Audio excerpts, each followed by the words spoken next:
Chào mừng các bạn quay lại kênh. Hôm nay chúng ta sẽ khám phá thế giới kỳ diệu của những sinh vật phát sáng trong bóng tối. Bạn có bao giờ tự hỏi vì sao có những loài động vật, thực vật lại tự phát ra ánh sáng lung linh như thế chưa? Đó là chiến thuật sinh tồn thông minh của thiên nhiên. Trong video này, mình sẽ dẫn các bạn khám phá 7 sinh vật phát sáng nổi tiếng nhất thế giới tự nhiên, từ côn trùng trên cạn đến quái vật dưới lòng đại dương sâu thẳm. Hãy cùng giải mã bí ẩn ánh sáng trong bóng tối và xem đâu là loài khiến bạn kinh ngạc nhất nhé. Khi màn đêm buông xuống trên những cánh đồng quê yên bình, hàng trăm chú đom nhỏ bé bắt đầu tỏa sáng, biển không gian thành một bức tranh lung linh huyền ảo. Những chấm sáng li ti ấy như những ngọn đèn nhỏ, nhấp nháy giữa bóng tối, tạo nên một khung cảnh vừa thơ mộng vừa kỳ diệu mà ai từng chứng kiến cũng khó lòng quên được. Đối với nhiều người, đặc biệt là những ai từng lớn lên ở làng quê, đom không chỉ là một loài côn trùng bình thường mà còn là ký ức tuổi thơ ngọt ngào, hình ảnh lũ trẻ háo hức chạy nhảy, đuổi bắt đom trong những đêm hè mát mẻ. Tiếng cười vang vọng khắp cánh đồng đã trở thành một phần không thể thiếu của tuổi thơ giản dị và hồn nhiên. Đom là minh chứng sống động cho sự kỳ diệu và bí ẩn của tự nhiên. Dù nhỏ bé, chúng lại sở hữu khả năng phát sáng độc đáo mà không phải loài vật nào cũng có được.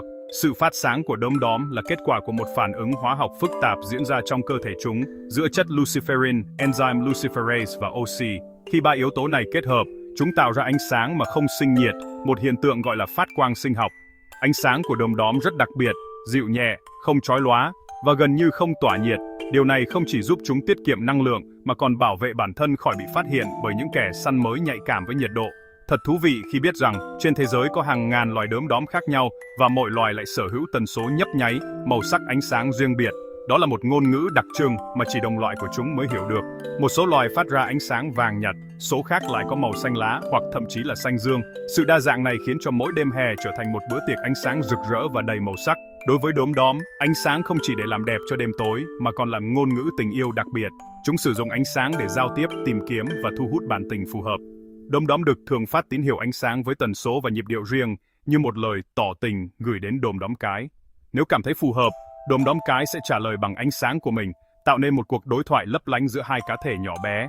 Vào mùa sinh sản, hàng ngàn chú đom cùng phát sáng đồng loạt, tạo nên một màn trình diễn ánh sáng ngoạn mục giữa thiên nhiên. Xin tưởng ấy không chỉ thu hút sự chú ý của các bạn tình, mà còn khiến con người phải trầm trồ, ngỡ ngàng trước vẻ đẹp kỳ diệu của tự nhiên. Ở nhiều nơi, người ta còn tổ chức các tour du lịch ngầm đom vào mùa hè, để du khách có cơ hội tận mắt chiêm ngưỡng khoảnh khắc hiếm có này. Được hòa mình vào không gian tĩnh lặng, chỉ còn tiếng côn trùng và ánh sáng đom nhấp nháy là trải nghiệm khó quên đối với bất kỳ ai. Tuy nhiên, vẻ đẹp ấy đang dần trở nên hiếm hoi. Sự phát triển của đô thị, việc mở rộng các khu dân cư, cùng với ô nhiễm ánh sáng nhân tạo đã khiến môi trường sống của đom bị thu hẹp nghiêm trọng. Những cánh đồng, bờ sông từng rực rỡ ánh sáng đom giờ đây chỉ còn lại bóng tối và ánh đèn điện lạnh lẽo. Chỉ cần ánh sáng đèn đường hoặc nhà cửa quá mạnh, đom sẽ gặp khó khăn trong việc phát tín hiệu, tìm kiếm bạn tình. Điều này khiến số lượng đom ngày càng giảm sút và những đêm hè lung linh ánh sáng đom cũng dần trở thành ký ức xa vời.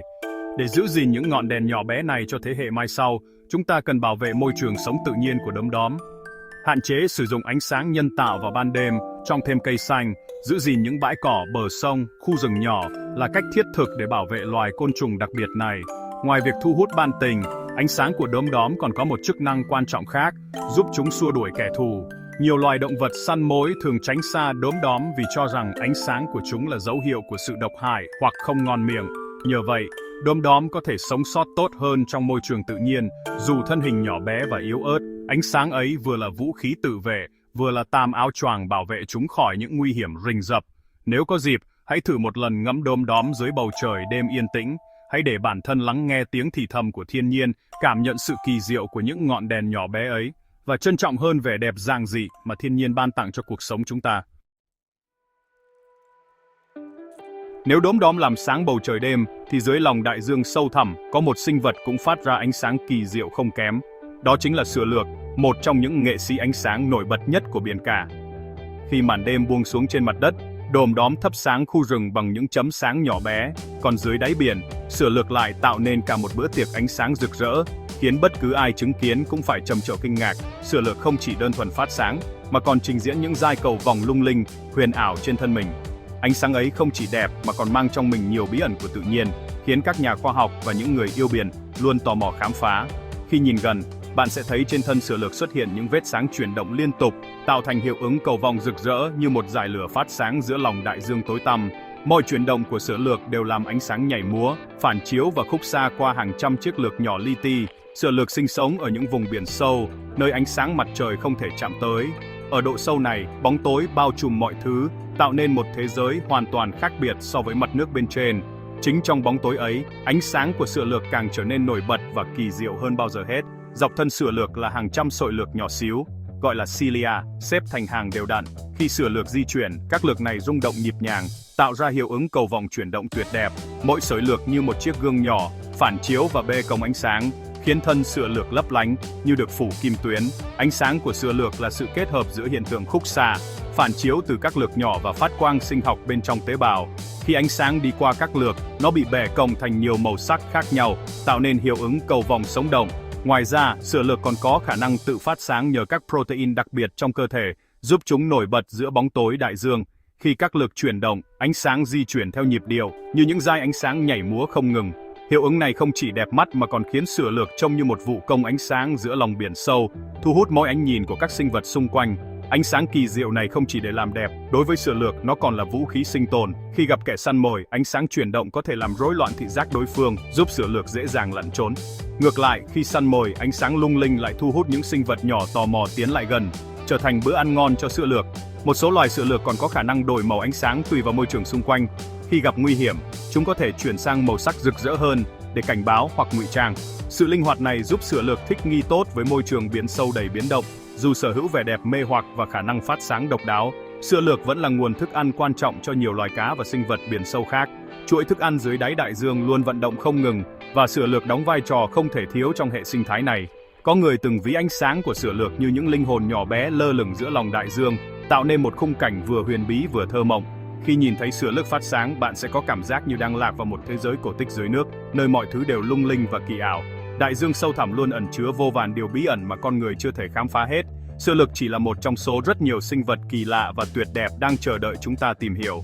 Mỗi lần sâu xuống biển, các nhà khoa học lại phát hiện thêm những điều mới mẻ về thế giới dưới nước, từ những loài phát sáng đến những hệ sinh thái độc đáo. Nếu có cơ hội lấn biển sâu, đừng bỏ lỡ màn trình diễn ánh sáng tuyệt đẹp của sửa lược nhé. Đó sẽ là trải nghiệm khó quên, giúp bạn cảm nhận rõ hơn vẻ đẹp kỳ diệu và bí ẩn của đại dương, nơi mà mỗi sinh vật đều có câu chuyện riêng, và sửa lược chính là một trong những câu chuyện rực rỡ nhất.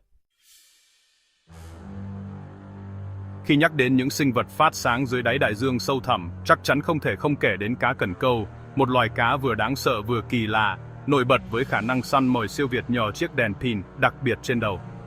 Ở nơi ánh sáng mặt trời không thể chạm tới, nơi bóng tối dày đặc bao trùm mọi thứ, cá cần câu đã tiến hóa để trở thành một trong những bậc thầy săn mới đáng gờm nhất của biển sâu.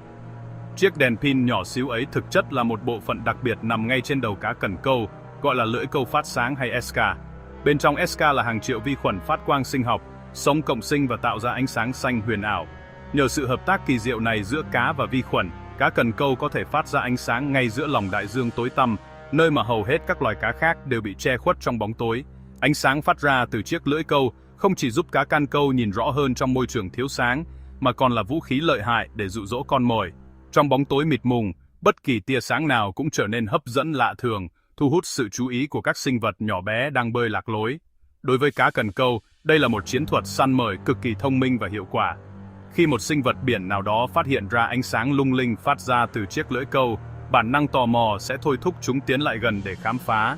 Nhưng chúng không hề biết rằng, phía sau ánh sáng ấy là một cái miệng rồng với hàm răng sắc nhọn đang chờ đợi. Chỉ cần con mồi đến đủ gần, cá cần câu sẽ bất ngờ lao tới, ngoạm trộn con mồi trong tích tắc, một cái bẫy hoàn hảo giữa lòng đại dương. Nhờ cơ chế săn mồi này, cá cần câu không cần phải bơi lượn liên tục để tìm kiếm thức ăn, mà chỉ cần nằm im, tiết kiệm năng lượng quý giá trong môi trường khắc nghiệt.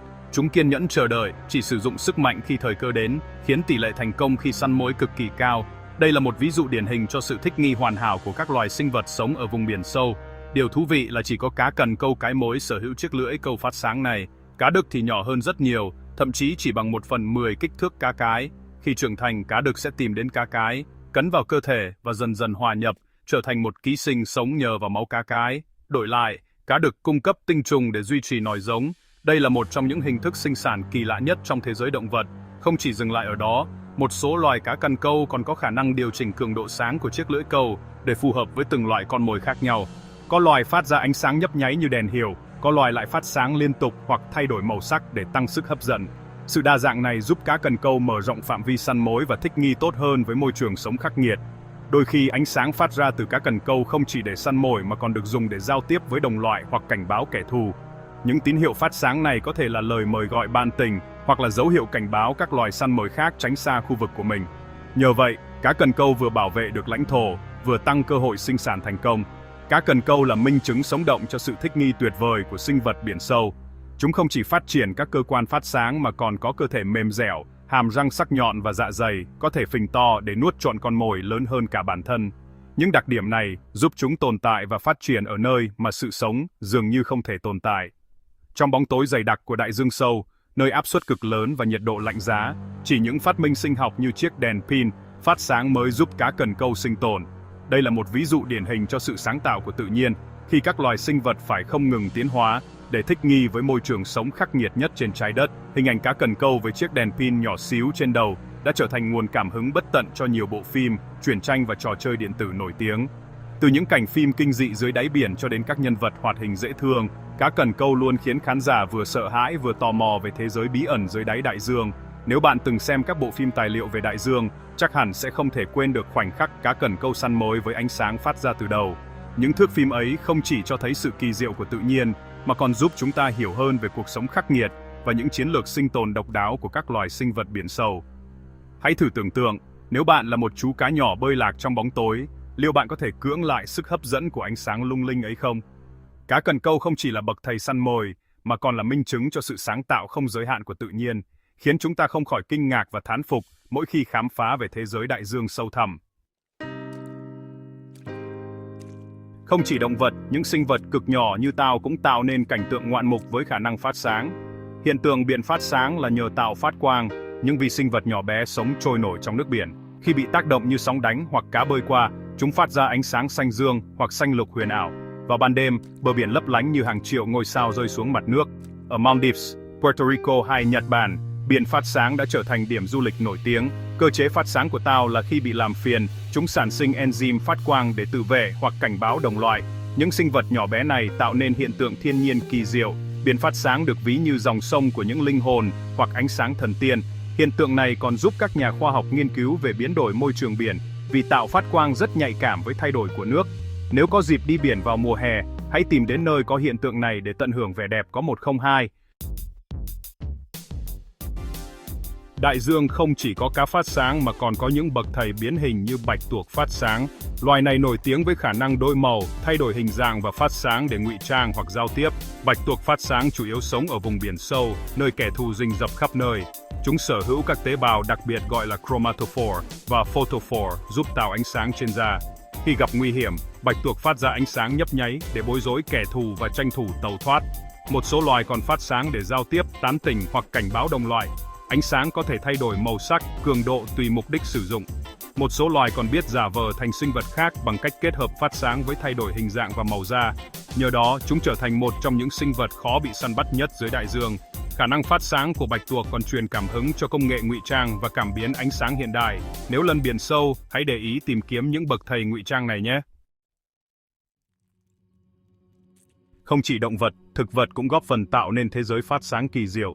Tiêu biểu là các loài nằm phát sáng. Nếu đi dạo trong rừng đêm và bắt gặp ánh sáng xanh lục nhạt lẻ lói dưới tán lá, đó có thể là nằm phát sáng. Nằm phát sáng phổ biến ở các khu rừng nhiệt đới như Brazil, Nhật Bản và Việt Nam. Ánh sáng của chúng thường là màu xanh lục hoặc xanh dương, phát ra từ mũ hoặc chân nằm.